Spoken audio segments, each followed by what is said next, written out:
P-pop boy group na SB19 nagkatanggap ng panibagong achievement sa nagdaang Nickelodeon Kids' Choice Awards 2024.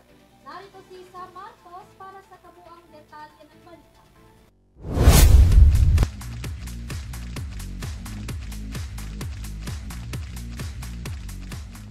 Wagi ang isa sa sikat na P-pop boy group na SB19 sa kakatapos lang ng Nickelodeon Kids' Choice Awards 2024. Sa isang post ng SB19 sa kanilang social media accounts, ibinahagi nila na sila ay nagkamit ng isang karangalan bilang Favorite Asian Act sa Nickelodeon Kids' Choice Awards. Favorite Asian Act at the Kids' Choice Awards 2024.